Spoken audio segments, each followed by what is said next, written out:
Ladies and gentlemen, it's your boy Rico back at it again. Listen, it's a late nighter. But you know what? I'm glad that you guys tuned in today. We had a good one today, man. We had a good one. There's not a lot of people that like to watch special teams preseason. Not a whole lot of people like to watch the third stringers, the second stringers. But guess what? When you've got depth, when you've got guys that you've invested time over the offseason, that you've been telling people, watch out for this guy, and you see your guy put up numbers or you see your guy make a play, it's satisfying, right? And there's a lot of guys that are sitting here going, man, I told you guys about this guy. I told y'all not to sleep on him. I told y'all about Wild Goose. I told y'all about Spencer Brown. A lot of people are going to have a lot of opinions. And are we going to overreact? Absolutely. We are going to overreact for the guy that we like a lot. We're going to overreact for a guy that just had a bad play or a bad day. This is what the offseason is about, right? Working out the kinks, working out a whole bunch of stuff. Guys, I'm in a different setup right now. I might have to do a whole different show holding my damn mic like a damn, you know what? That's what we're going to do. We're going to hold the mic. Ladies and gentlemen, welcome to the Rico Report. We're doing it a ghetto style, man. I got to hold my mic because I don't want to ruin my mom's table. Feel me? I'm in a different location. So what's going on, everybody? I got to freestyle this thing. So what is happening, folks? Welcome to the Rico Report. And this is your host, Rico. This is the Buffalo Fanatics. And this is the Rico Report. Let's do it. What up, everybody? What's going on? So, folks, let me say something, man. This preseason game was something. It was definitely something. I actually enjoyed watching this game. I got to see a lot of things that I was looking for. Remember, there were a few things I was telling you guys, pay attention to, right? I mean, let's go through the notes, right?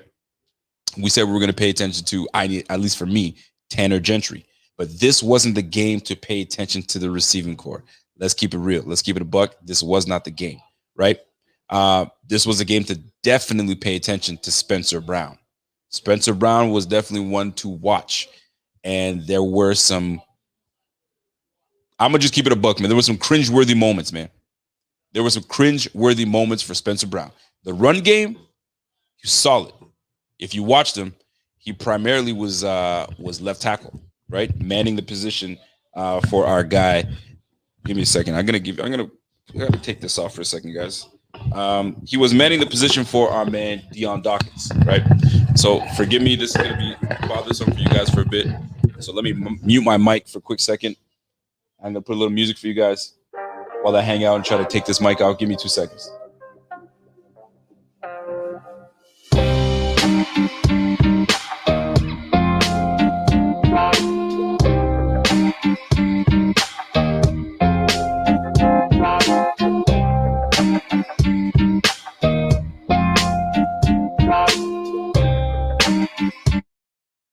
And just like that, we're back. We're doing the old school. I'm holding the mic. You feel me? So I am back. So listen, there were some cringe-worthy moments from my guy, Spencer Brown. Oof. I told you guys, don't just watch the game. Pay attention to some of these players. Just take a few plays of a series. Yes, wifey, this is when I need you. This is when I need you. And you way out there. But we back. We good. You guys can already tell I'm in a Haitian household, right? You see this room in the back here? Everybody knows this. There's a room. You go in a Caribbean household, Middle Eastern household, there's a room that you just don't go into. You can just see the couches. Nobody sat in there. You don't go in that room. I said, Ma, I got to go talk to the people. And she's like, don't you step foot in that room. You could do this room, but don't you go step foot in that room. So here we are. Anyway, so that being said, folks, I'm not going to lie, man. It was difficult to watch Spencer Brown struggle with the second and third string guys doing weak ass moves, and he's falling for it. I mean, he'd get in there and his hands would be right here. I wasn't understanding. I was like, well, what's going on here? I don't understand. Right? So hands were up. Ryan Berger, I see you, kid. I see you, Ryan. Hands were up like this. And just getting beat. I didn't like it. Now, mind you, he's a right tackle. He's naturally a right tackle, but he's going to be swinging from left to right, right? Ty Nseke was our swing tackle. Spencer Brown is our swing tackle. We have Darryl Williams. Spencer Brown's going to be going from left to right if need be. But fam, I was not impressed with Spencer Brown's past blocking ability. But here's the beautiful thing about this whole situation. We're in the offseason. We are in preseason. This doesn't count. And you got to work your kinks out. This is where you got to try things and see if they work. And if they work, they work. If they don't, you got things to work on, right? I think quarterback Zach Wilson said it, and he answered this as best as anybody could. I think he threw a couple picks in practice for the Jets. I said, fam, like, well, you throwing picks, you throwing interceptions, like what the hell? And he goes, listen, if I'm going to try, I need to see if things work. I need to try and fit it in that window. And if I can fit it in that window, that means I have the capability. So with more reps, I can make it happen. If I don't, and it gets batted down, it gets interception, I'm like, I know not to do that anymore. I know how to kind of work it around. That's what you've got to do. You've got to make mistakes. And this is what Spencer Brown was doing today. He was making some, I mean, there were some times where I at least watched 4 pressures from a defensive lineman and altered the throwing, I guess the time that the quarterback had to throw Trubisky, right? Freaking Davis Webb had to come on, fam. It didn't work out. But anyway, I don't want to jump on Spencer Brown like that because it's the first preseason game. He's a rookie. Like, there were some really good things he did in the run game. He is a force to reckon with. He's a force to reckon with. I saw this man move up levels. He could have moved up to the safety level at any point. By the way, shout out to each and every one of you guys rocking with me. There's 150 people rocking with me today, and it's preseason, and it's week 1 facing the Lions. So I appreciate you guys. That means we're in perfect form to get into week 1 because after the games, it's going to be hype. There's only one place to be, and it's the Rico Report. Let's go. So I took some stats. I took some notes. I wanted to see who stood out to me, right? So stats of the game. Trubisky, this wasn't the game to showcase Trubisky. Trubisky was pretty much there to hand the ball off, make sure you get your guys in their right positions and checks and so on and so forth, and you keep it moving, right? We're climbing. We're at 160 people. Let's get this thing to 200 people. Let's go. So Trubisky was a non-factor today. Non-factor, which is fine because next game, you know he's going to play a lot more, right? Davis Webb, though. Davis Webb was all right. You know who Davis Webb reminded me of? Remember the longest yard? Not longest yard, excuse me. The replacements. Davis Webb reminded me of the kicker. Just a lanky guy, his pants, no definition, his arms, the jersey was super loose. You feel me? Like, no, he didn't care. He doesn't care to look good in his uniform. He was just out there, just, you know what I mean, throw the rock around. And that's cool. I respect it. Right? But Davis Webb went 11 for 16, 90 yards, and a touchdown. He looked pretty good. Mind you, let me remind you about something about Davis Webb. Davis Webb is the very same individual that was orchestrating camp last year, right? You know what? Not even camp, excuse me. When all the players got together voluntarily in Florida, he was the one with the pad behind the back, you know what I mean? And calling plays, and we should do this and we should do that. Dude was a coach on the field. So if we're going to keep Davis Webb, I can understand why. And he looked pretty decent. He didn't look horrible. He looked pretty damn good. Not bad at all for preseason, right? I just hope that he'd kind of clean himself up when it comes to the uniform. You got to look good. I don't know. The jersey and around the arms was a little loose for me. Too loose for my liking, right? But shout out to Davis Webb, 11 for 16, 90 yards and a touchdown, right? Do you know who really impressed me? And it looked good? Let me tell you something, man. You are absolutely right. He looked wiry. That's the word to look. He just wiry. You know what I mean? But he looked good. He looked good. It's not like what you physically, if he could play the game and he could throw the ball around, hey, I'll take it. I'll take it all day, every day. By the way, shout out to each and everybody tuned in. This is the Rico Report, Buffalo Fanatics. If you guys are tuned in for the very first time and you're a Bills fan and you're like, yo, who is this guy? Is this the way he is when he talk about these Bills? Hell yeah, that's the way I am. Tune in. Subscribe to that thing right now. We are at 19,200 people. Excuse me. We're at 19,800 people subscribed. We need less than 200 people to get us to 20,000. Big time giveaway. Let's go. Devin Singletary, 8 carries for 42 yards and a receiving touchdown. Now, let me tell you something. Devin Singletary looked very much like first-year Devin Singletary, but just solid. My man was just solid, fam. Like, you can tell, you could tell that he hit the gym. You could tell that he worked on his body. Pause. So, to me, my man Pierre the Kingpin was like RB1. I've been fighting it. I've been saying that my man Zach Moss is going to be RB1, but golly, Singletary looked good. He was like, listen, what were the notes I took? He looked explosive. He was decisive, man.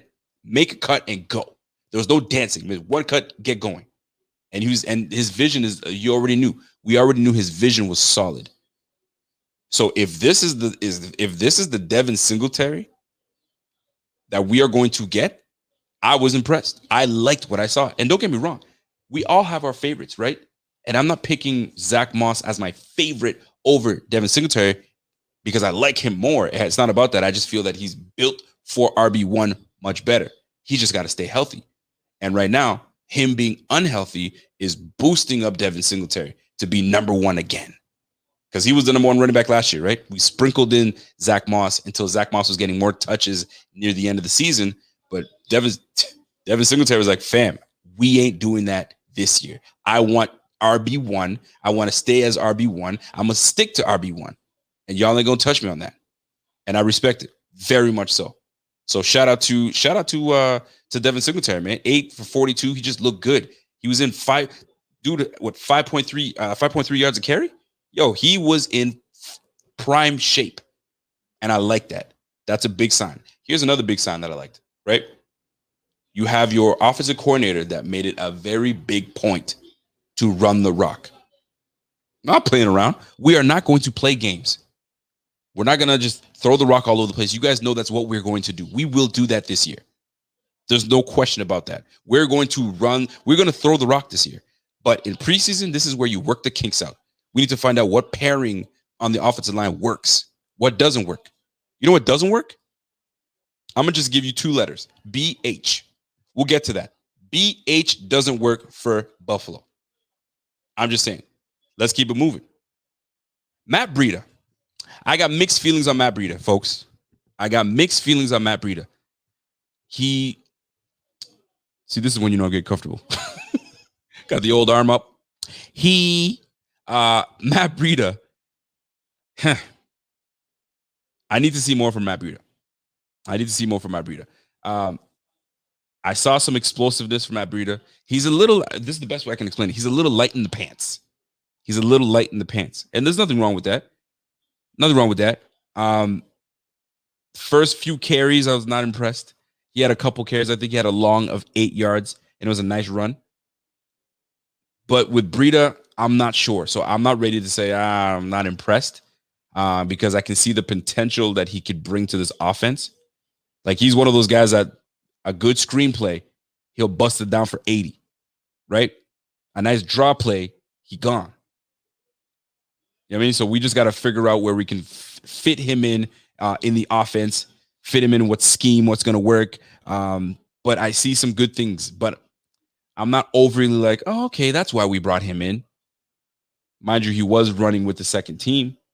So there are going to be some things that we're going to miss here. But I reserve judgment and and I don't want to say criticism per se, but I'll chill.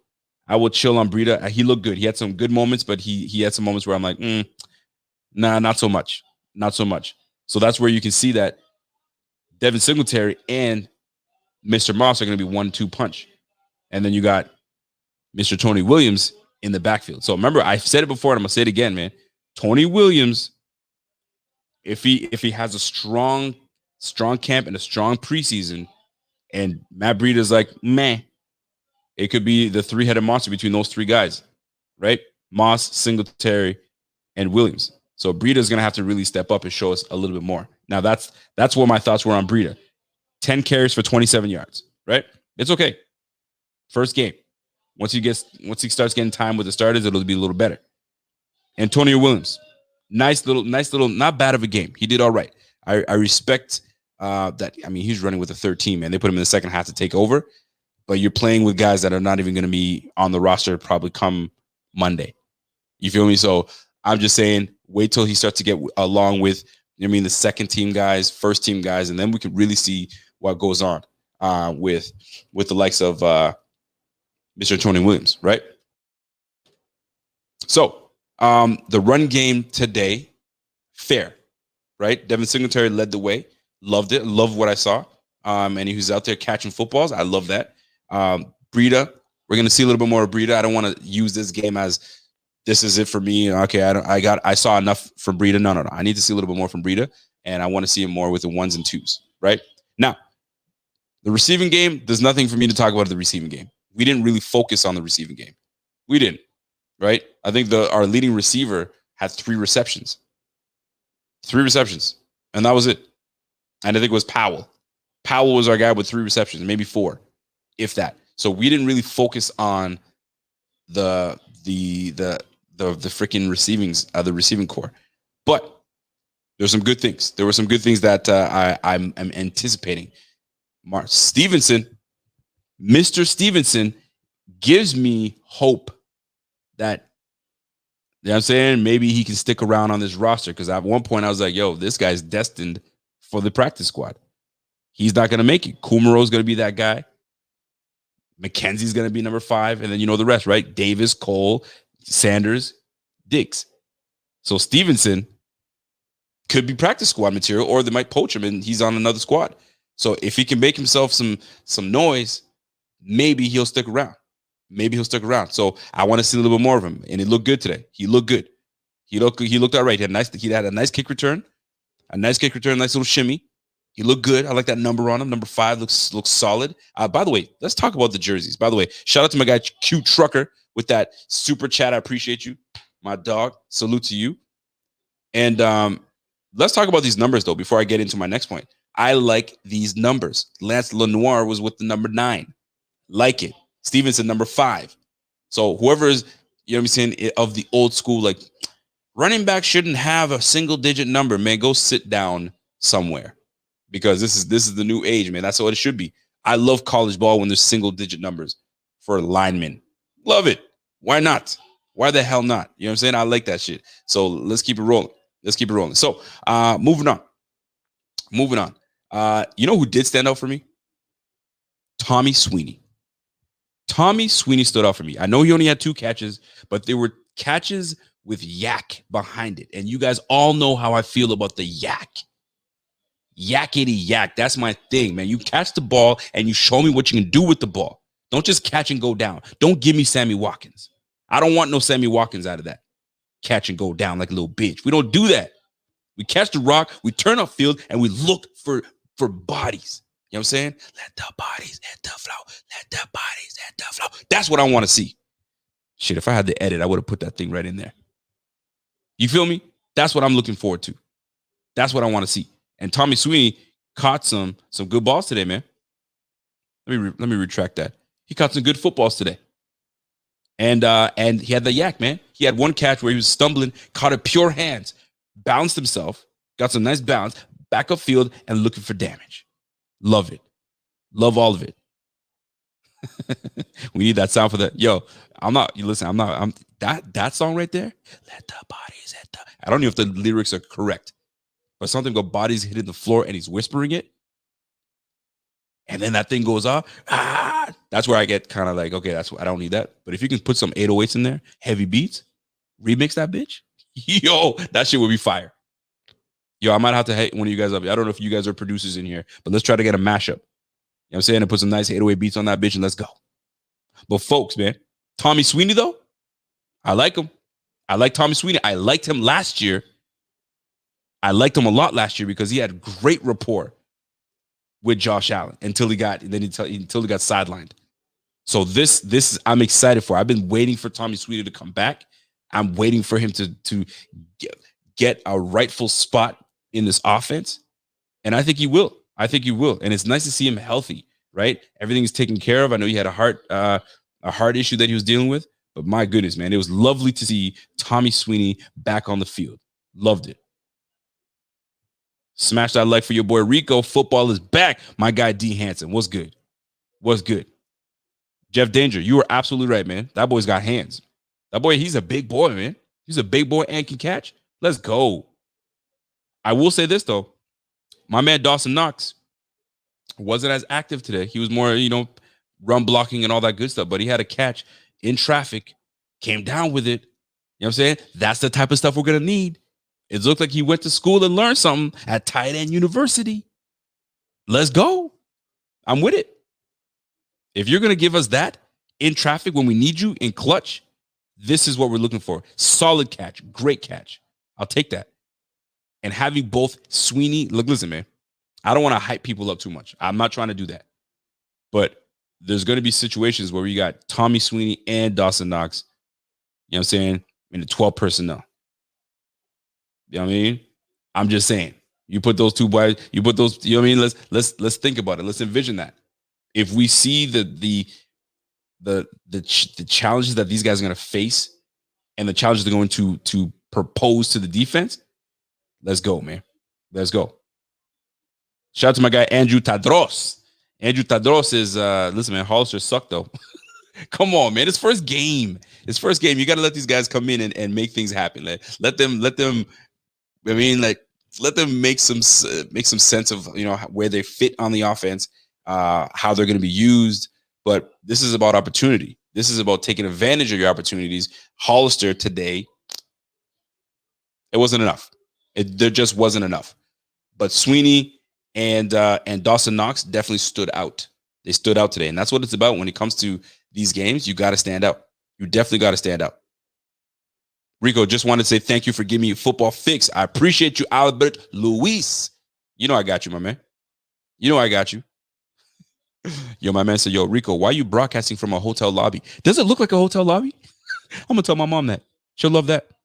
Guys, for those that don't know, I'm staying at my mom's crib right now until I move, because you guys already know I moved from Ontario to Nova Scotia. So wifey's already over there. I'm still here because I'm still working until my transfer goes through, and then I gotta, jump over there. So I'm homeless right now, and I'm staying at Mom Duke's crib. So if you notice that things are very neat and in their place, this is why. But hotel lobby, I'm gonna let her know that she'll appreciate that. She'll appreciate that. But does that look like hotel lobby to you? This looks like Caribbean household to me. You feel me? I'm just saying. So moving along. Wifey is just in tears. She's in stitches. Are you in stitches, my God? I see you. So check this out, fam. So let's go to the defensive side of the ball. Let me go to the defense. I need to do this for you guys. Who are those flames for? Who are those flames for? Who am I? Who do you think I'm giving that to? Steve Mathis, I'm waiting for you, man. You said you were going to join me, Steve Mathis. What's going on? I said, yo, come through. Get on your mic and come through, man. Let's talk. We got 265 people in this bitch. We talking Bills football is back. Let me. Who do the Flames be? Who deserves that today? Yes. That's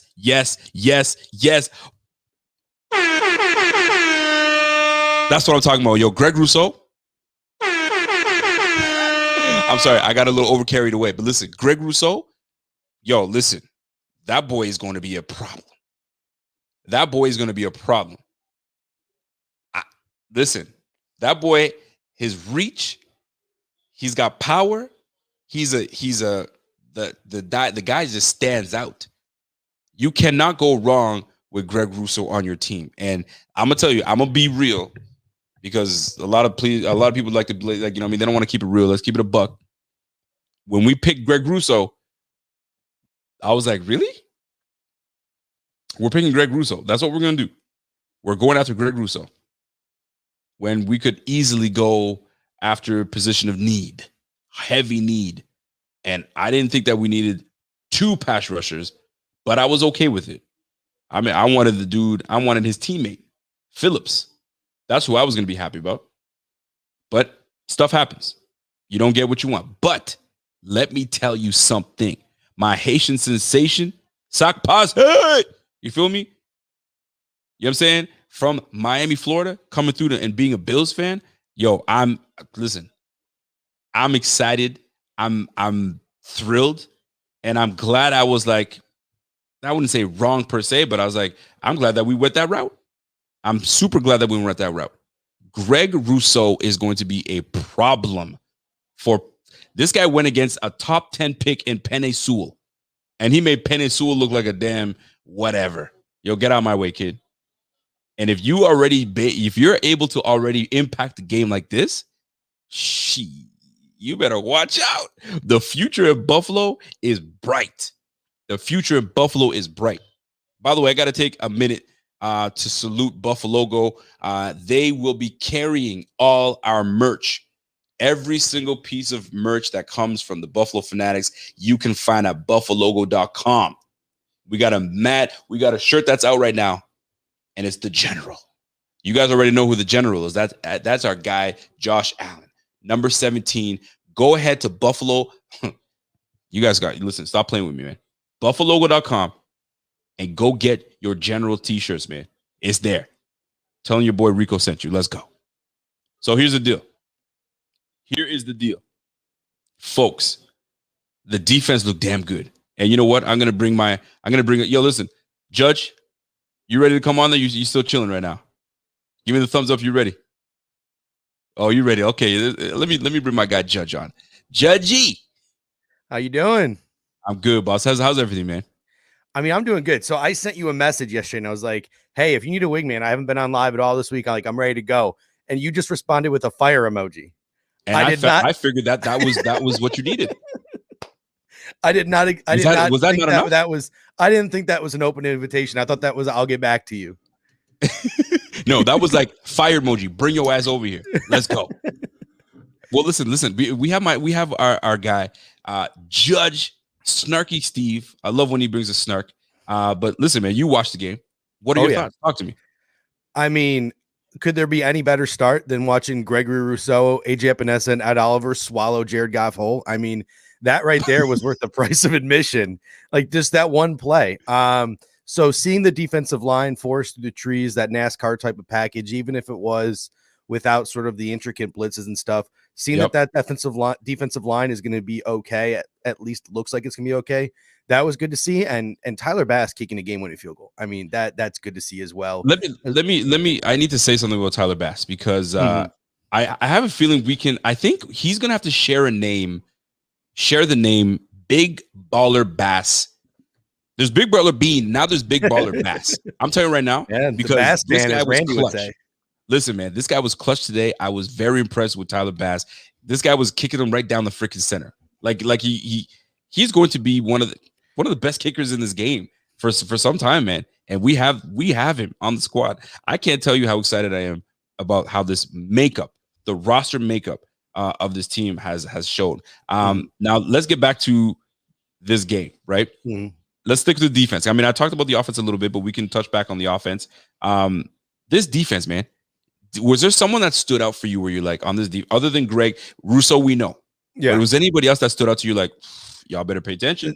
There was a couple of names. I think number one, like one of the things that I noticed as the game progressed was, man, does depth at linebacker bring out the best in everyone? Because like early on, Tyrell Dodson was all over the place. Like he flashed early. Yes, he early in did. the game. But then he was pulled early. But then as the game progressed, Andre Smith showed up. Andre Smith had a couple of bad plays here and there, but he did flash as well. And he's got that special teams prowess.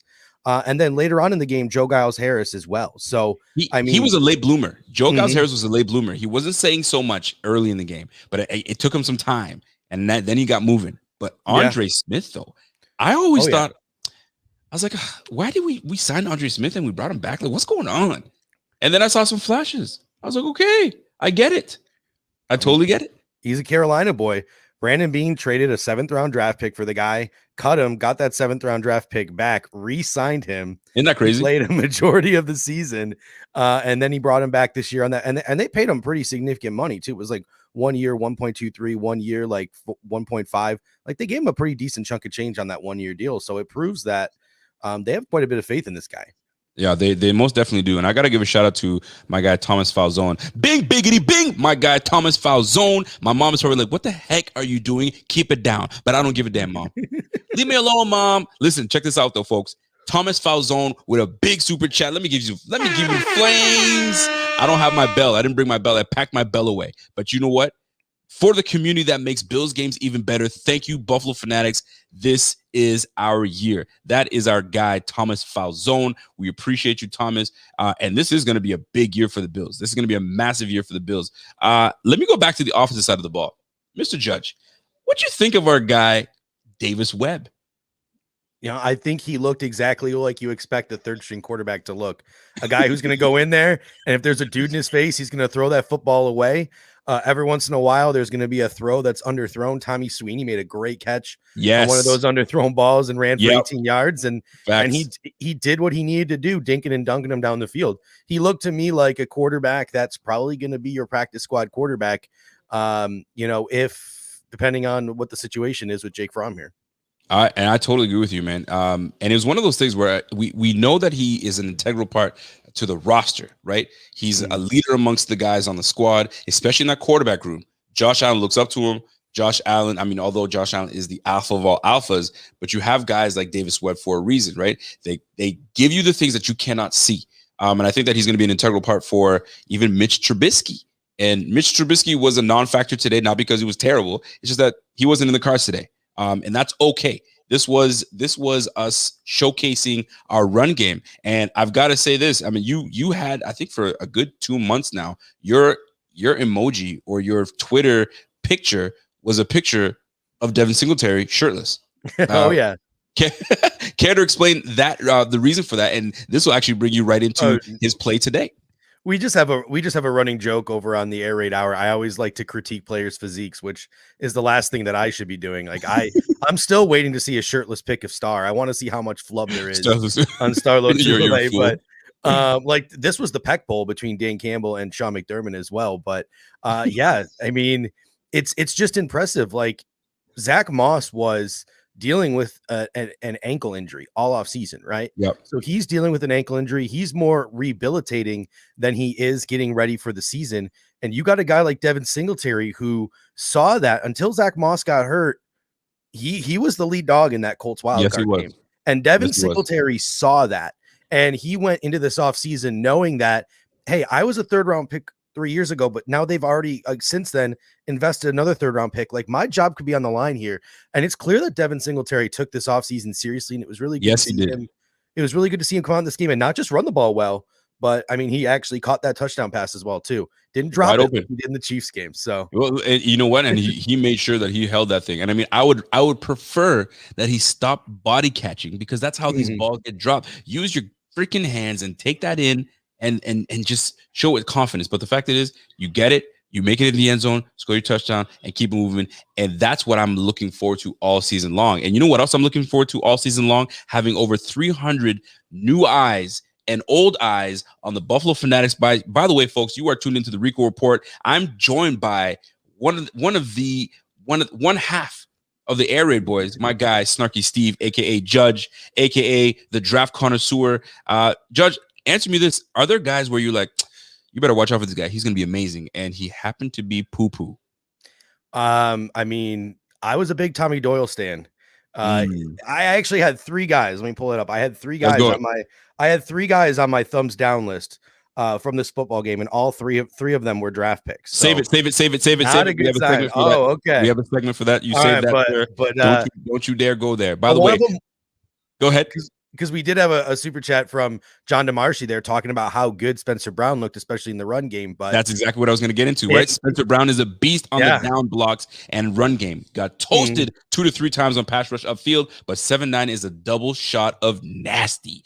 Listen, he was nasty in the run game, but he was poo-poo in the pass blocking department. I was cringing when I was like, come on, man, you 6'8" and you letting these guys just bat your hands down?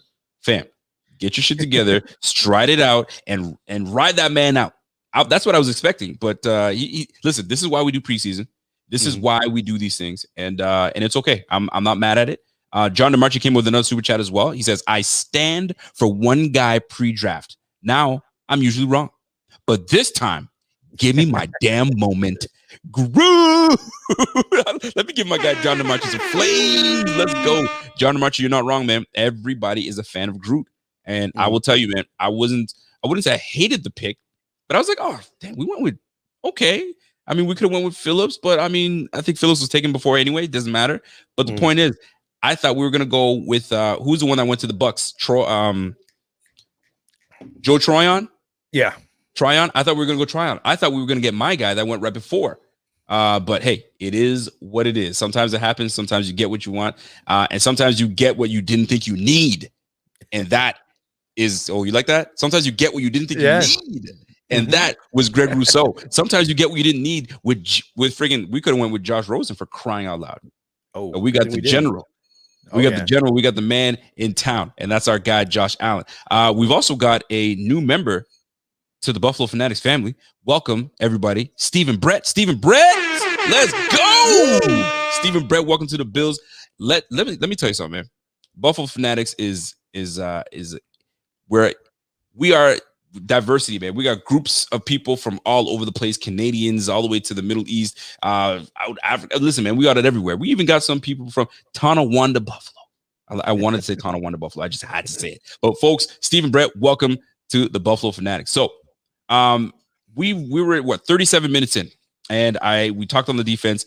I want to talk about Wild Goose. We need to talk about Wild Goose. We need to talk about the play of the game. I have one play in this game that really stood out to me, and it gave me an idea. What's the word I'm looking for? It's a lasting impression, because I think that this is going to be something that we see all year. And in the first quarter of the game, Levi Wallace, I happened to just say, you know what? Who am I going to focus on this game? I'm going to focus on Levi Wallace. I'm like, let me see what Levi Wallace has got. And I don't know who he was going up against. Doesn't matter.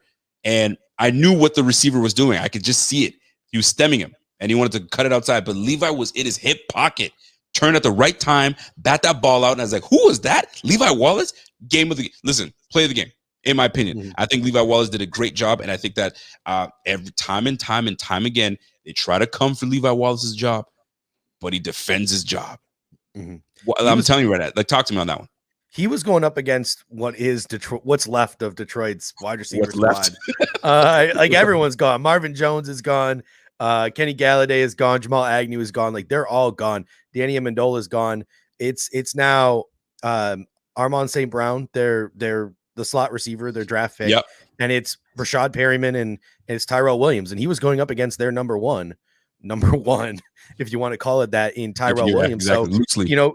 He was going up against the starting quarterback in Jared Goff, and he was going up against their number one wide receiver in Tyrell Williams, and he was going about doing his business like that. So even if it was a vanilla defensive scheme and a vanilla offensive scheme, that was still a high caliber NFL quarterback and a decent NFL wide receiver that he was doing that against. So, I mean, props to Levi Wallace. The Buffalo Bills clearly wanted to get him some of those reps. They wanted to see him in the game time. There were some guys that Teron Johnson got rest. Levi didn't get no rest. Teron Johnson got rest.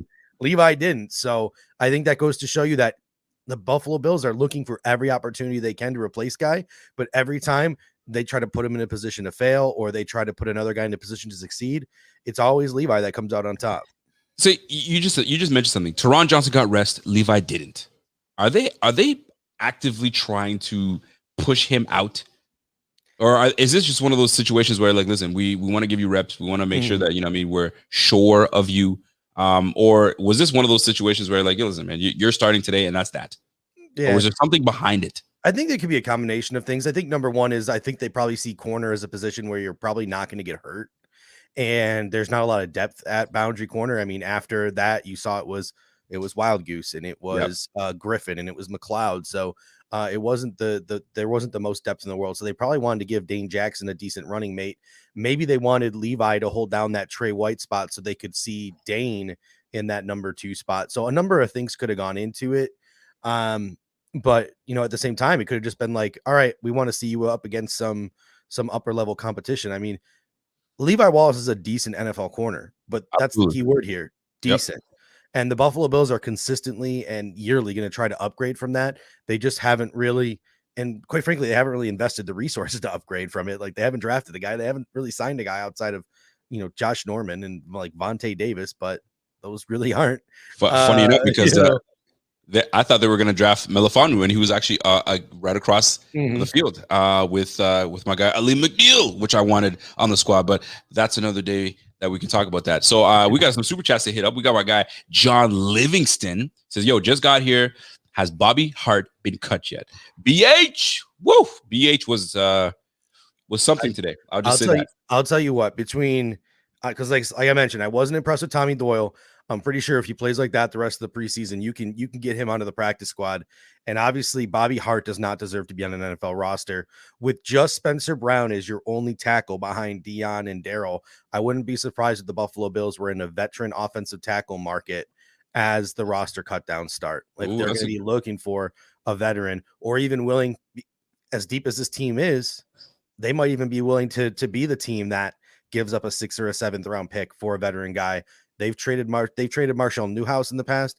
They've traded Russell Bodine in the past. Maybe it's Brandon Beane's turn to make a trade for an offensive tackle, use some late draft capital. Hopefully it's not a player the caliber of Russell Bodine or Marshall Newhouse. Hopefully he can get some better value than that. But we could see the tables turn this offseason because Bobby Hart ain't it. Like he's one of those guys where he's literally on this roster and he's still in the NFL because he's played games. Like some GMs just overvalue experience. No matter how bad they are, it's like, yeah, but they've played, so they know how to handle themselves. He's got 50 starts.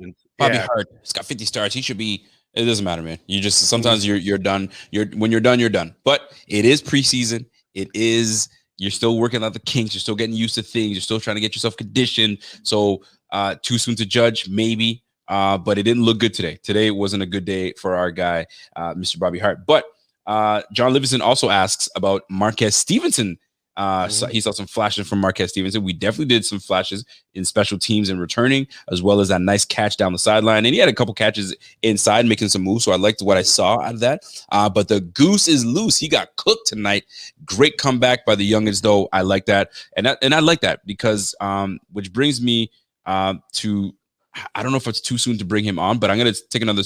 We're going to talk about Jake Fromm in just a little bit, but let's go to my guy, Mr. Pokemon Professor says, "Yo, let's go Buffalo. Love this fam. Love this team. We all do. It's that time, man. Football. This was a long offseason.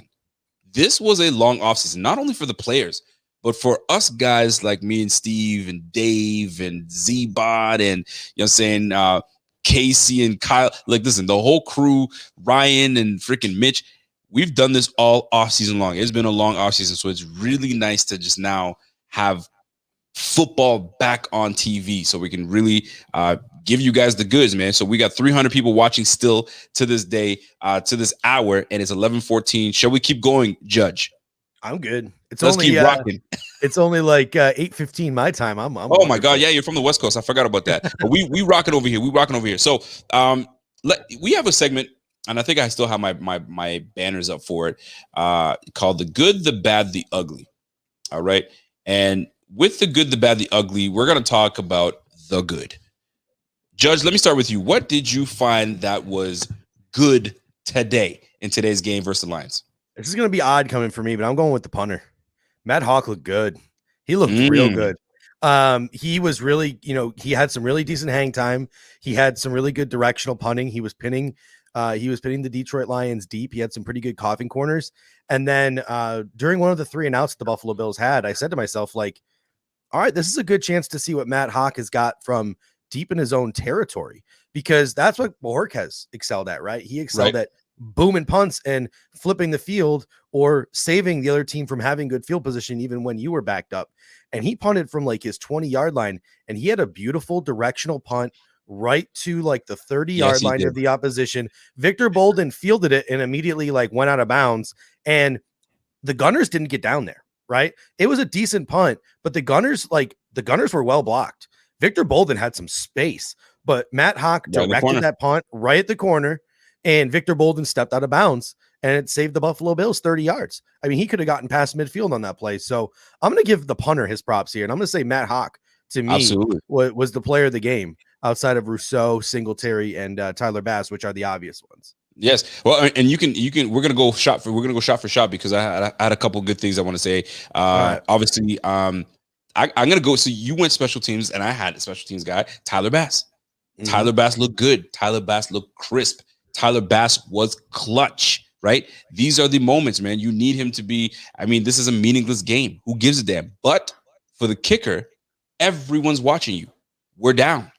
Jake Fromm just marched us up the field. This is your opportunity to put the game away. And he did with confidence, and he did it so cool and very accurate. So the good for me today, and there's many more that we can talk about, was Tyler Bass. Sharp, clutch, and right back in football form. And this is what we need from our big special teamer, right? He had over 140 points scored last year. One of the I think it was a record for the Bills. We got to keep that up, man. We definitely got to keep that up. So Tyler Bass for me, Haack for you. Give me another one that you saw. Give me something else. It doesn't have to be a player. It could be an instant that happened in the game, a moment. What else was good for you? I mean, I'm going to go with a player again. And I want to give Bam Johnson his shout. I want to give Bam Johnson his love because, listen, he's been slept on. Like F.A. Obata, Justin Zimmer, Harrison Phillips, the young guys, and Basham and Rousseau. People want to talk about how Jerry Hughes is back now and Mario Addison came back in shape. But a guy like Heath Farwell gets up to the microphone, to the podium a couple of days ago and makes the comment like, this dude is one of the most freakish athletes on special teams in the National Football League. And you instantly start thinking to yourself, all right, if he's that kind of contributor on special teams and he can just show something on defense, he is going to make this football team. And sure enough, he looked just like he did 2 preseasons ago. When he's playing against backups, when he's playing against third stringers, he just looks like a man amongst boys. He was getting around people. He was applying pressure to people. He had that 1 sack. So I'm going to give Bam his credit. And I wouldn't mind seeing Bam get an opportunity earlier in the football game as this preseason progresses. I really wouldn't mind seeing him get a shot with the ones across from, Epinesa and Rousseau, because like we know what he can do against backups. I want to see what he can do against starters. Here's my thing when it comes to Bam Johnson. Here's a simple question: is Bam Johnson a lock to make this team? I think he's a safe bet. I wouldn't say a lock. I think he's a safe bet. Listen, let me tell you something. Special teams ace. They love him. Coach loves him. I can't see how it's such a difficult position to be in. I think you've done 2 or 3 now where you've done a 53-man roster projection. I've done like 10. So I did one when you started the show. I dropped one. There you go, man. These things are coming out, and they're gonna come out like crazy. Your latest one, is Bam still on the roster? Yes, sir. Yes, sir. Okay, good. We got a super chat coming from my guy William Flynn. What up, Willie? It says, Rico, you should be out there playing tackle instead of Bobby Hart. Boy, please, man. I get pancaked all day. But Bobby Hart, listen, man. Bobby Hart, or who was it? Not Miller. Who was it that we had a couple? Dukas. Who would you rather, Bobby Hart or Dukas? Because Duke ass was awful. I mean, give Bobby Hart a moment. Gosh. I know he wasn't good today, but give him a chance because you can't. What's his name? The guy who his wife is all over social media. He signed with the Bills but got hurt. Came from the Patriots. I'm blanking on him. What's he up to? I'm blanking on him too. He's the guy with the dreadlocks. Yeah. I'm blanking on his name right now. I don't know why. Me too. I'm sure the comment section will get it. Yeah. What's he up to? Who knows what he's up to, but we might be able to have to give him a shout and say, fam, are you ready to come back? because we could use it because BH ain't doing it. BH ain't doing it. But here's the thing. I'm gonna talk about something else. So Devin Singletary, we both agree that he looked good today. I really liked what we saw out of him. But Tony Williams though, thank you, Ladrian Waddell, good man. To me, Tyler Bass, we talked about Haack. Who did we see? Devin Singletary, we talked about. I think we both agree with that. And that's to me what stood out. Now we are going to go to this. It's going to get a little tougher. The bad. Was there something that stood out for you, or a couple things that stood out for you that was like not bad, not good, not good? This is bad. Well, we've already talked about Wild Goose, Doyle, and Hart. I'm gonna throw Boogie Basham in there. I mean, a couple of things. Yo, that's bold. Listen, I'm not mad at you though. I'm not mad at you. Go ahead. I want to listen. Everyone has a bad day, but here are the fan thoughts that go through my mind when I see Boogie Basham played stupid late into the game. Like was playing up until the end. He was getting swallowed up by second and third team players. And he didn't look really well conditioned. He obviously he looks sluggish. He got that one pressure with the god awful roughing the passer call, and that was the one play where he did apply some pressure, but he just looked like a guy out there. And when you're a second round pick playing against second and third stringers, I can name almost every player in the National Football League. If I can't name the third string left tackle for the Detroit Lions and you can't get by him, like that's a problem. Darryl Johnson on the other side stood out. Yes, he did. Carlos Basham was just a dude. He was blended in with Eli Anku and Brandon Bryant. Listen, I hate to agree with you. But he looked pedestrian. I mean, that's the best way I can put it. Had a couple pressures here and there, but late into the game as well. I was like, oh, he's still in there. So I guess they need to see more of him. But what he lacked conditioning is what it looked like, right? I'm not going to sit here and know exactly what's going on. Maybe he's hurt. Maybe he's not. I have no idea. But he lacked conditioning. He looked gassed. He'd do a spin move, and then that was it. His motor stopped running. Like that's not what we saw in your collegiate film. You kept on going, right? It was your motor ran hot. Your shit was cold, man. Like synthetic oil it's like you ran out of synthetic oil. You just gassing out. So I hate to agree with you, but you on. It's one game too, right? It is one game. But you remember last year, like we are deep at defensive end. Epinesa, Rousseau, Obata, Johnson, Hughes, all these guys. Could it be Boogie Basham who gets the AJ Epinesa treatment this year? And obviously he's going to make the team because he's a second rounder, no doubt. He's a lock.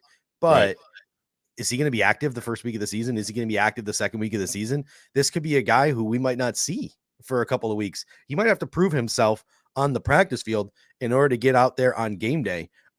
Because like I said, he was playing late into that game and he just sort of blended in. Listen, there's nothing to talk about it. Like you're right about it. And it is one game. And I think once you go back to the film room and you start really seeing, holy crap, that's what I look like. Okay, I got to get my act together.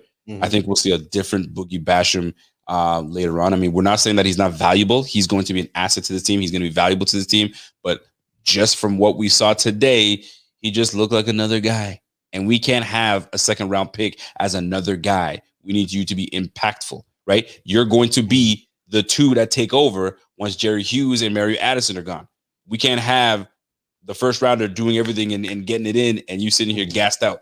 But it is one game. We might be overreacting, but that's okay. This is being part of being a fan, right? We're covering the team, yes, but we're also fans of the team as well. So I'm going to go with my bad. Obviously, Bobby Hart was one of them. I should have wrote this in pencil. I wrote it in pen, but I wasn't too impressed with Fromm. I was like, he ain't doing it for me, man. Like, I don't know, man. Like, he's holding onto the ball too long. Like, he looks at his first check and he's gone and he's sacked. It's like you gotta be more on your toes. But then as the game went on, he started to get a little better, started getting warmed up. So I should have wrote it in pencil, but I'll stick to it. He didn't look good at the forefront for me, but I still look forward to seeing him play. I actually want to see more of him. I'd rather, truth be told, I'd rather see more Fromm than Davis Webb, which sounds very odd, but I'm curious to see what he's made of, what he's capable of. We know what Davis Webb is. He's been in the game for a minute now. We already know what you are. But Fromm, I'm more interested to see what he's got. And the fact that he was able to orchestrate a game-winning drive, I was okay with it. He took a deep shot to my guy Duke Williams, but it was just, Duke Williams is just too stiff. He looked stiff. He was like, he stretched out there, and I'm like, he didn't even lay out for that. But had he just put a little bit of just not too much touch in there, that was a perfect ball for Duke Williams. Duke Williams beat his man. So there was some moments where I was like, I don't know about that, but I like the fact that he orchestrated that game-winning drive. What are your thoughts on Jake Fromm? Yeah, he was. You're right. Like in the beginning, he was sort of meh, and even in the end, like I think he should have thrown a better ball to Duke. Like I agree that Duke probably could have laid out for it. For sure. But I also do think he missed Duke a little bit, and that Marquez Stevenson one was on a dime though. But I mean, it's perfect ball. The guy threw like 2-3 good throws. It was hard to really get a feel for him early because Bobby Hart was so awful. But you're right. I think I would like to see it rotate next time.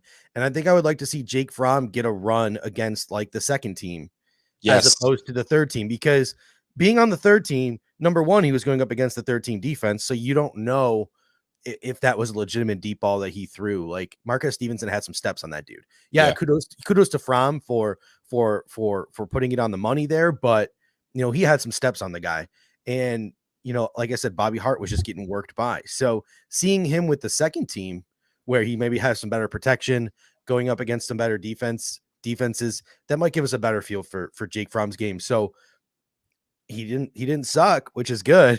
Yeah. Because he's out there with third stringers, but I didn't leave this game like overwhelmingly impressed with Jake Fromm just because of one or two throws late in the game. And this is where I stand. I think we both agree on that. Now, I will say this though, but because people want to talk about like it's a third stringer, second stringer, right? Yeah. And I think it was Louis Riddick. Louis Riddick was like, listen, you guys need to understand something.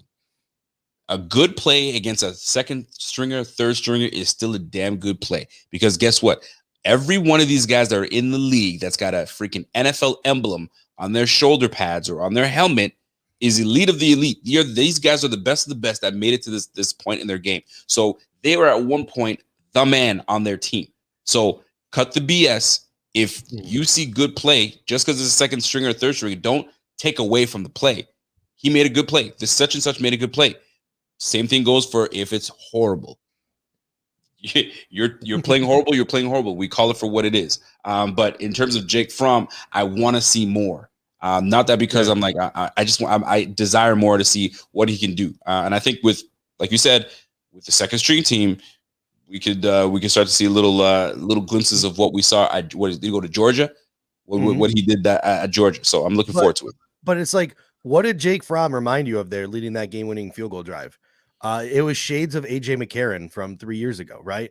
And what happened to AJ McCarron? We dumped his ass before the season started for a draft pick, and I think he just popped up in Atlanta. I saw a highlight of him throwing an interception today, filling in for Matt Ryan. So it's not exactly like AJ McCarron's done anything with himself. So it's nothing to complain about from Jake Fromm, but absolutely, I definitely got to see some more. Angus Khan says, "Is Nathan Peterman better than Davis Webb?" No. Listen, first of all, let me answer that. He goes, "No, don't even go there. Don't even go there." Listen. Let me put it this way: Nate Peterman.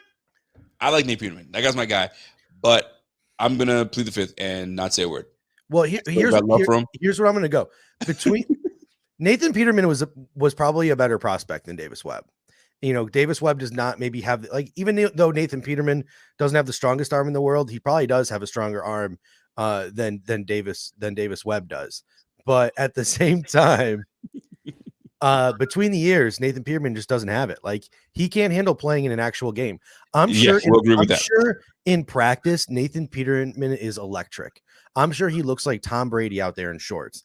But when you strap on those tight pants and you strap on those real pads and you put him out there in a game, man, that dude folds. Yeah. Folds. No, you're not wrong with that. So I would take Davis Webb over Nathan Peterman any day of the week. If we're going to be honest, then I would do the same, but I have a bias. I have a bias, a ridiculous bias, but it is what it is. So we got to the bad. So for me, in pencil, Jake Fromm. Anything else stood out to you for bad other than Mr. Boogie Basham? Here's the thing. I'm a huge Boogie fan. I was a huge Boogie fan during the draft. I did that draft cut up of Boogie for BF. That was huge. Had a Yep. whole ton of views. So everyone knows that I love Boogie. Another guy that I've loved for years, and I'm about to diss here, and I hate to do it, is Siran Neal. I don't think he has a place as a defensive player. Like, he just looks so awkward in the slot. Like, he doesn't look comfortable out there.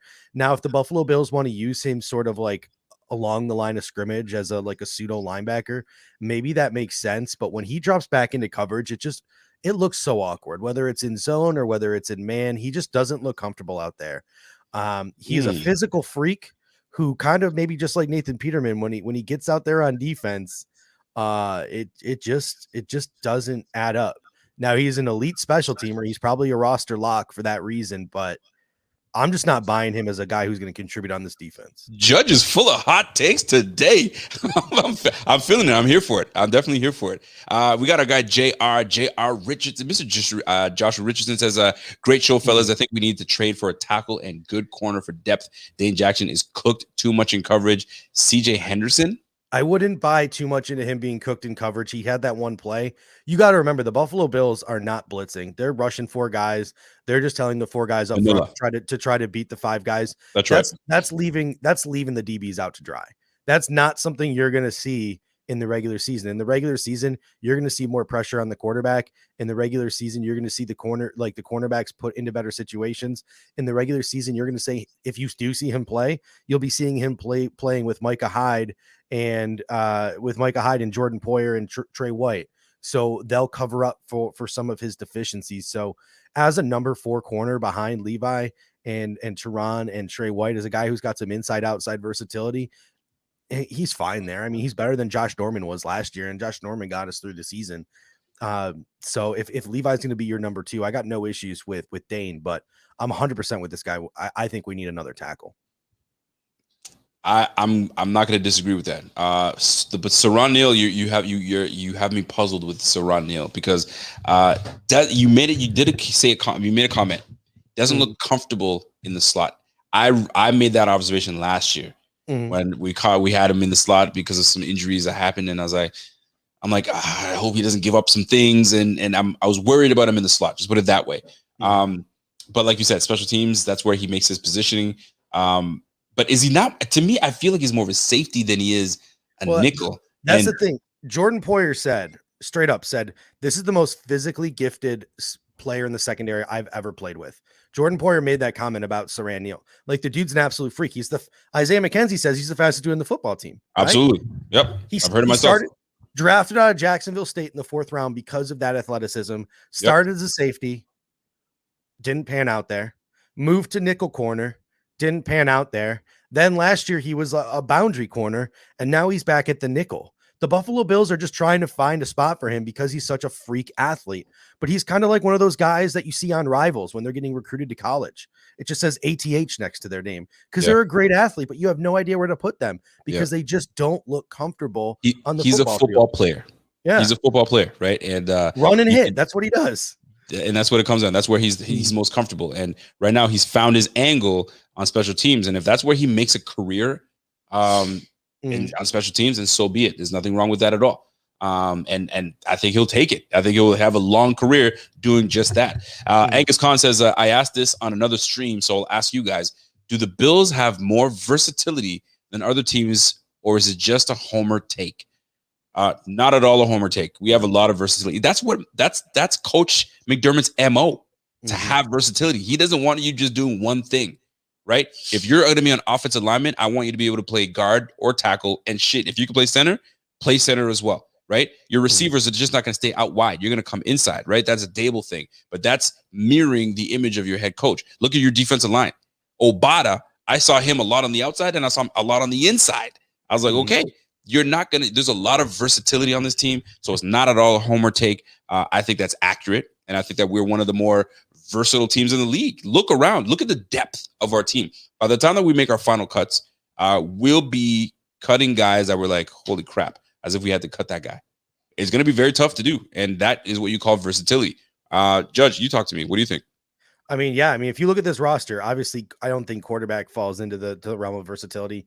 I would say at running back, probably not so versatile. That's probably the least versatile position on our team, but wide receiver, Stephon Diggs, inside, outside, Gabriel Davis, inside, outside, Emmanuel Sanders, inside, outside. You look at the offensive line, Spencer Brown can kick left to right. Bobby Hart, as much as he stinks, can kick left to right.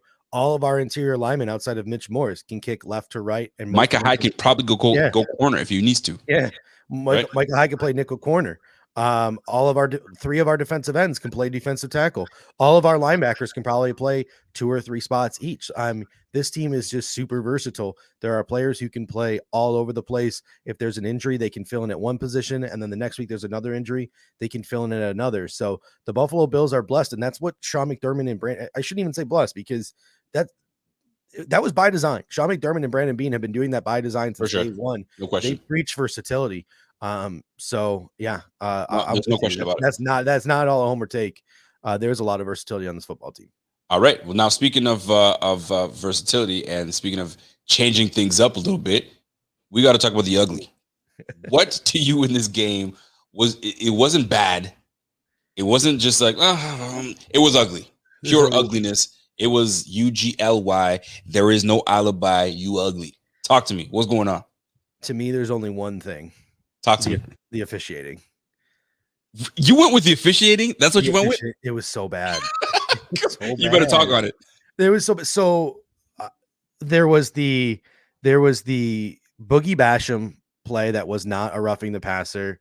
Yep. There was the Elijah Griffin call where Elijah Griffin didn't even touch the quarterback and got called for a helmet on the quarterback. I had no idea what he was talking about.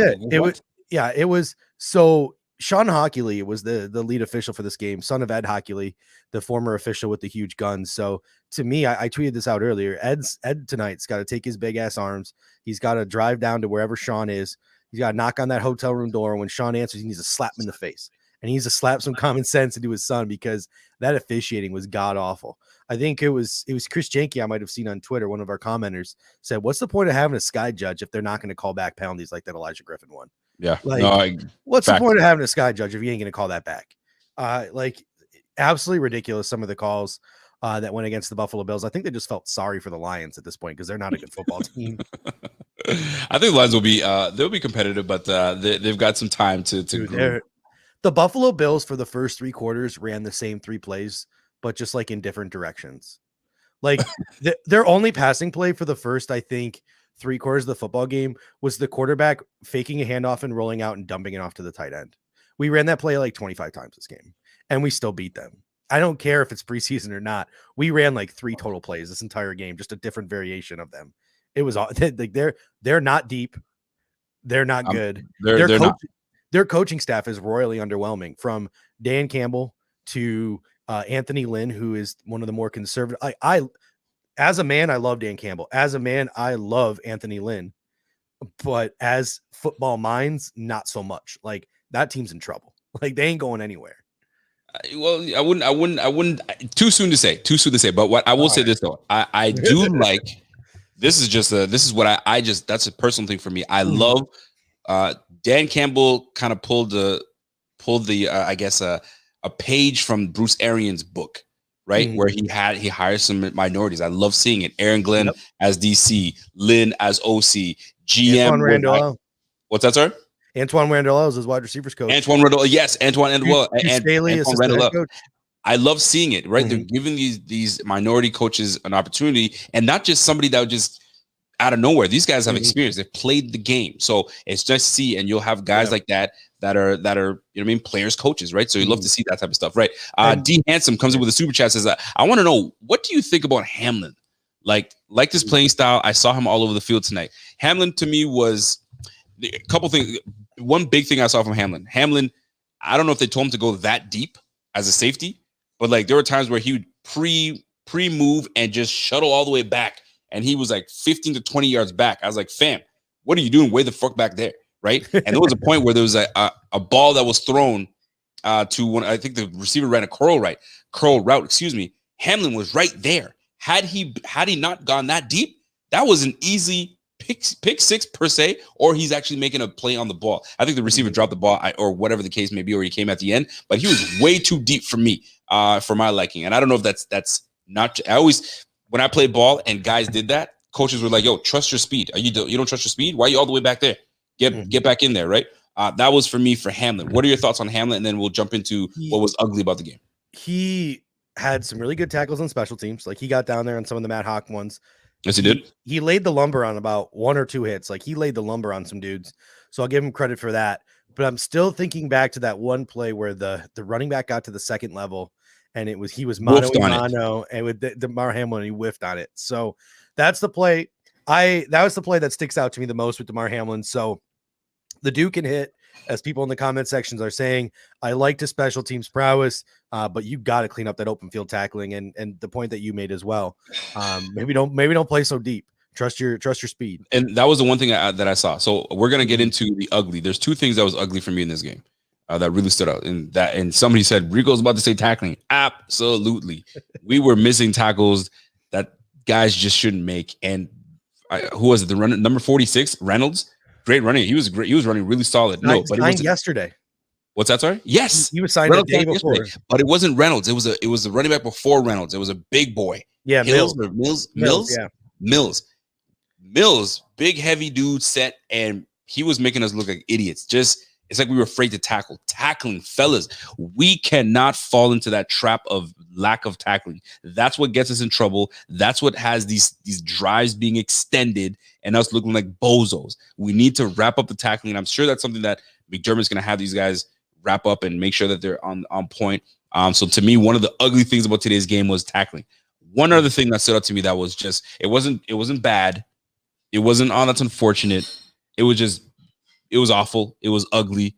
And that's Spencer Brown's pass blocking. I don't care what anybody wants to tell me. Spencer Brown's pass blocking ability today was atrocious. It was terrible. There was no reason for him to get beat, just be owned like that. Yes, I understand. You're not naturally a left tackle, but you were going to be called upon if Dion Dawkins goes down. They're going to call on your name because you were going to be the guy that they say is your swing tackle. Ty Nseke was our guy. I spoke on that earlier. But my goodness, Spencer Brown, go back to the film. I hope you clean things up. Your reach is like forever. How are you getting beat that way, man? Like Bobby Johnson, talk to your boy, get his act together. We need him. But when it comes to him run blocking, excellent. Chef's kiss. But pass blocking, well, you're an alley cat. That's terrible. It's not doing it for me. But that's what stood up for me in terms of the good, the bad, and the ugly. Now I do have some questions for you, Judge. Looking at this game and overall, what are you looking forward to next? That you're like, man, I saw what I need to see here, but next game I'd love to see X. Is there something that stands out for you that you're looking forward to seeing? I'd like to see the Buffalo Bills pass the ball more. Like, yeah, I'm not even saying that selfishly. Like, I think I understood what the Buffalo Bills were doing. They wanted to milk the clock. They wanted to shorten the game. They wanted to really hammer home the point that the running game needs to be better. They wanted to test some of these guys. I get all that, but when you have a guy like Isaiah Hodgins and Jake Kumro and Isaiah McKenzie and Marquez Stevenson, and these guys are battling for a roster spot, you're doing them a little bit of a disservice, in my opinion. You know what? You're not giving them a true like Jake Kumro did not get a chance to really prove his worth today. I mean, maybe he's already proven his worth to the point the coaching staff doesn't need to see it, but he was out there filling the Stephon Diggs role this game, and he was just a glorified blocker the entire game. Like, yep. I don't think he ran a damn route once. So I'd like to see the passing game get more involved just because, they're running the ball, right? And when they're forcing the ball down people's throats the way they are, they're just going to stack the box on you. And what are you really learning about your offensive line? And what are you really learning about your running backs? So you got to mix in the pass more, in my opinion, as the preseason progresses to get a more realistic view of how your run blocking is. If you're running the ball play after play after play, number one, they're going to stack the box. Number two, your offensive linemen are just going to get into a groove. What happens in an actual game when you're only running one every 4 or 5 plays? That's a different kind of mindset. So as much as you don't want to give too much away in the passing game, I still think you need to throw the ball a little bit more in some of these future games. And I think they will, just to give the receivers a little bit more of a chance to prove themselves. And quite frankly, to give the offensive line a more realistic look at what an actual game scenario would look like. The Buffalo Bills ain't going to run that ball that many times a game unless there's 3 feet of snow on the ground. Now, hold on now. This is where I think you and I are going to disagree. And although I agree, I'd like to see the ball being thrown more and all that good stuff. But I will tell you this. I know all Bills fans, when the season starts, why aren't we running the rock? Why aren't we killing time? We need to do this. There's going to be a whole bunch of whining little bitches, me included, because we love seeing the rock being run. So now that we're trying to fine tune and figure things out, that tells me that we know what our faults were last year, and we need to be more of a balanced team this year. So if we're going to work the kinks out, we got to work it in special teams. Get used to getting down and dirty, because guess what? When it comes time for us to run the rock, it'll be second nature for us to get into it, because we're going to try this, do this all, I guess, maybe this game for sure. We definitely did it. It's probably going to be a lot of it next game, but it's more so to try to keep these guys a little safer as well. But I think that we need to establish this run game and get it going, get these guys used to getting the rock, because there might not be a lot of running in the season, but when we do call on it, we'll be ready to do it. So that's the one angle that I take from it. I don't disagree with you. I love when the ball's being aired out, and we'll see the general next week.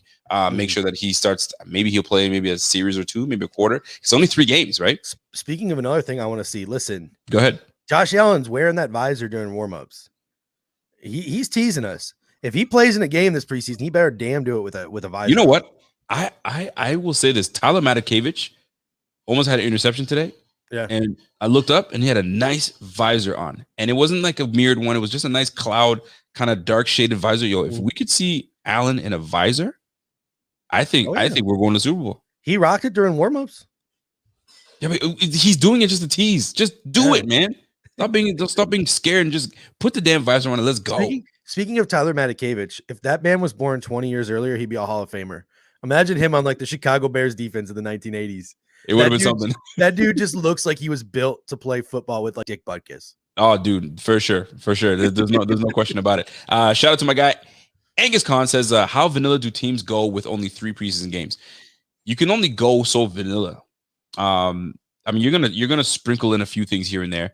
The only time that you'll see offensively, you're not going to give away all your stuff. Defense, you'll send a blitz here and there. You'll send maybe multiple blitzes, kind of like piss off the other team. I've been watching the Cardinals. I was watching the Cardinals game. Yeah. How'd that go? They were engaging 8, like that Madden. They're letting it go. Oh, they were letting it loose on Garrett Gilbert. I was surprised. It was pretty fun to watch. I will say this though. Justin Marquez says, "Yo, Rico, your boy Williams looked pedestrian against the third stringers today." Yo, it's over for Duke Williams, man. It's over for Duke Williams. It's not going to happen. I mean, we just put too many guys on this team that's going to make the squad. Last year was his opportunity. And at what point do you set him free so he can go somewhere else and have a better chance? Right? I agree. Set him free. I think Duke Williams could make a roster somewhere. I agree. Probably Detroit. Listen, even today, where Davis Webb threw him a shitty ass ball on the sideline. He almost came down with that. I know, man. So and you see glimpses of that, and you're like, that's the Duke Williams I know that could be really good, but we're just too deep at the receiver position. We're just too deep. So I agree with him, man. Just let this guy go. He'll find somewhere. CFL is open again. I doubt he'll go back to the CFL. I'm just saying it's open again. You can go back there if you need to. That's the way I look at it. Shout out to my guy Justin Walker for that comment. So folks, that's it. We didn't want to go too long. I mean, shoot, we're about an hour and 18 minutes in. I'm glad that my man Judge came through. I might as well use my words next time when you say, hey, can you jump on? Instead of just giving you a flame. I might just say, yeah, come on. So listen, folks, we appreciate you joining us for preseason night. We had a steady amount of people watching us today, and that goes to tell you how hyped people are for the season, how hyped they are for the team. Josh Allen is going to be something special this year. Actually, Judge, before you do you have your roster prediction live right there? I got it. I got it on here. Look at you. You just right there. Well, it was in my notes page because I screenshot it from my notes. What do we got? Who's making the team? Who's not? Let me see. All right. I'm going to walk you through. Here. Walk us through it. Quarterback, Allen Trubisky only. You can put one of the other guys on the practice squad. I'm with you. Running backs, I got Singletary, Moss, Breida, and Jones. Wide receiver, I have Diggs, Sanders, Beasley, Davis, McKenzie, Kumaro. So both Hodgins and Stevenson get the boot. Knox, Hollister, and Sweeney at tight end. At offensive line, I have Dawkins. Wait, what are you doing with Gilliam? Gilliam's gone? Gilliam's gone. Okay, keep going. The 3 times we went I formation this game, it didn't look pretty. Dawkins, Williams, Spencer Brown, and a free agent that they pick up at the waiver wire at offensive tackle. So I'm putting a player to be named later. Ford, Butker, Morse, Bates, Feliciano. So only 9 on the offensive line. Then I got 11 on the defensive line. Hughes, Addison, Epinesa, Rousseau, Basham, Obata, Bam Johnson, Ed Oliver, Justin Zimmer, Starlo DeLele, and Harrison Phillips. Then at linebacker, I got Edmonds, Milano, Klein, Dodson, Smith, Matakevich. In the secondary, I have White, Wallace, Jackson, Johnson, and Neal at corner, Poyer, Hyde, Hamlin, and Johnson at safety, even though I might be leaning Josh Thomas at this point. Like, Josh Thomas might. Josh Thomas looks like over Hamlin? Probably, maybe over Jaquan. And then I have Bass, Haack, and Ferguson rounding out my 53. You mean Hart's not a lock on your team? Nope. Okay. I think the Buffalo Bills should send a message and they should make him one of the 5 cuts by Monday. I swear to God. You can't have played games in the National Football League and being beat like that against a third string defensive vet. You can't. There were worse linemen today other than Bobby Hart. Come on. He's trying to cut Bobby Hart by Monday. I don't want You're harsh, team, man. I would make him one of my 5 cuts by Monday. They crazy. Probably won't because they're going to want those veterans there. But absolutely, they're definitely going to do. But my man's trying to cut Bobby Hart Monday. I think DeMar Dotson's still out there. Adrian Waddle's out there. You can find somebody on. I'm sure they could. I'm sure they could. And I think they're going to want to give Doyle a good opportunity still. And I honestly think that did you have Anderson? Not Anderson. Little baby Jack Anderson. Yeah, baby Richie. I did not have baby Richie. No. Yeah, I didn't even know. I'm not gonna lie to you. I didn't even notice him play in this game. I don't think I did either. I stopped fully paying attention the last because I was so into trying to win the football game. I was actually watching it like a real game. Yeah, exactly. I wasn't scouting anymore at the end. For sure. I wasn't paying too close of attention as to whether Jack Anderson was in there or not. But I don't remember his name being called. No, I listen. Very big disappointment. People are talking right now in the chat. They're talking about Williams being a disappointment. Guys, Williams. Listen, don't forget he was playing with the 3rd string RBs, right? Listen. Go ahead and look at Breida. Breida had 10 carries for 27 yards. And he's playing with the 2nd stringers. I guarantee you put Williams with the 2nd stringers, he will give you numbers. Don't be overreacting so quickly. His fumble, it looks like it wasn't good. He had a stinger on that play, though. It really looked like he got hit in a way that caused a stinger. Yeah. And I mean, I'm not gonna lie to you. If I had a stinger, I'd probably drop the football too. It wasn't good. But and then the very next, the very next series came on and he ripped a nice little run. So don't sleep on that man. He's decisive. He hits the heart. He hits the whole hard. I don't think we're having any issues with Williams going forward. We're going to see a little bit more of him next week, hopefully, and then we'll go from there. So that's about it, guys. This is our time. That was it. We just it was good for us to come out here and get the first game out of the way, get warmed up for it. Because I mean, just like these guys getting the kinks out, myself, Judge, and all the contributors on it, we got to get the kinks out too, because it's football's here now. Football's here. We got to get the kinks out. So, do you have any parting words for everybody, Judge?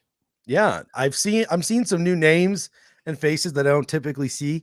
I mean, there are the usuals that I see in the comment section, but hey, every Monday, Thursday night, me and my co-host Dave Tilton, producer Kendall, put on a little show called the Air Raid Hour. Join us 9:00. It's a heck of a lot of fun. We like to get the comment section involved as much as we can, and we have a pretty good time talking Buffalo Bills football. Can you take me higher? Are you gonna bring that out or what? We play enough Creed. We play enough Creed for everyone. Don't you worry. Yeah, for real. So, ladies and gentlemen, that is our time. Listen, man, let me get my music up. I don't know if Judge has been around for when we sign off, but we like to sign off on a good note, and we sign off, folks. This was a good, solid game. We went 4-0 last year in the preseason. 1 down, 2 more to go. We're going to go 3-0. But you know what? That's what we want. We want to take a winning attitude, a winning mentality into season 1 against the Pittsburgh Steelers. And we saw what the Pittsburgh Steelers looked like. They didn't look anything special to me. I do like Najee Harris, though. That boy's looking nice.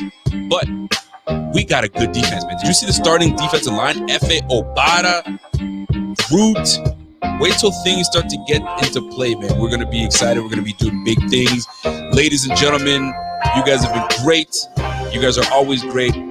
Tomorrow, I think we're gonna have Kendall in the writing room, boys. They're gonna jump in there potentially. And then Sunday, it's gonna be open. We don't know what's going on. And we're back at it again with our guys, Dave and Steve, with the air raid. So it's gonna be hype. It's gonna be real. So you guys tune in. 9 o'clock. Is it 9 o'clock? You guys hitting it up? You guys go 9 o'clock, Steve?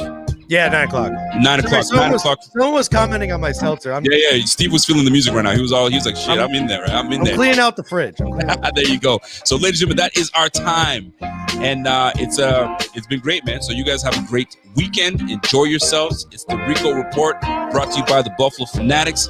And until next time, it's your boy. Ladies and gentlemen, you guys have yourself a great night, and we are out. Let's go.